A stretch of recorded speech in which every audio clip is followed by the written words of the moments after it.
Hi, I'm Jeffrey, and this is Life with a Pipe. Thanks for joining me again today. I am smoking some of the secondhand bookshop that you saw me blend and press in a few episodes ago. It's very nice, and it is great in this Dr. GAW Omega.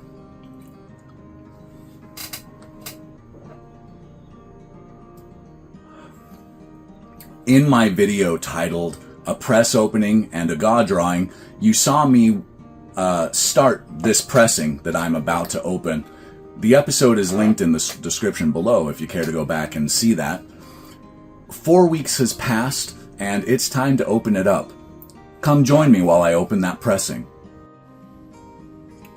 Well, time flies when you're having fun. It has been 4 weeks since I started this last pressing of my Sutliff Mild English blend. This was a blend that I put in a jar back on August 5th of 2024, and I left it for those 10 years. I pulled it out this year and thought that I might try pressing it to see if it would be any better. It was already much better having sat for 10 years, but the act of pressing the blend made it sweeter. It was much more pleasant.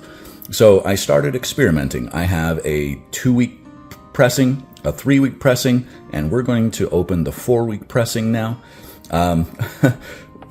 One of the commenters, when I was making this pressing, asked if I had saved some to compare the regular blend to the pressings, and the answer was no. I had not thought that far ahead, so I do not have a 1-week pressing or a loose version of this to compare it to.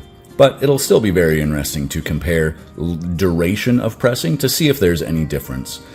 I have heard a while ago, somebody had mentioned that they were talking to Jeremy Reeves from C&D, asked about pressing, and they claimed that he told him that pressing any longer than 7 days is just aging in a press.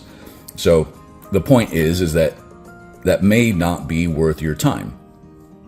This is my home test of that theory. So let's go ahead and open this up. I'm going to start by letting the pressure off the top. I really need to glue these on. And then we can open the bottom. I have cranked the press down a few times over the last few weeks, getting a 1/4 turn here, a 1/2 turn there, and it did start bulging the bottom, so I decided to hold off on doing any more. Let's grab a nice firm. So one thing you have to remember when you're using these spaghetti presses is that there is a liner, and if you just start pushing the cake out, it's going to bring the liner with it. So you have to hold that liner with your thumb, and it will stay in place well enough that you can push that cake out. And then you want to remember to push it back in place for your next venture. Okay, there we go. Beautiful. Not much stuck. Smells very smoky, Latakia, as you would expect with a English. Smells wonderful. So we're just going to put this in a jar. We're going to let this sit for at least a week until I'm able to get around to making the video comparing the pressings. Maybe more than a week, probably, based on what I have planned. But nevertheless, something to look forward to. 4-week, 2-week, 3-week. All right, I hope you join me for that tasting experience. Bye for now.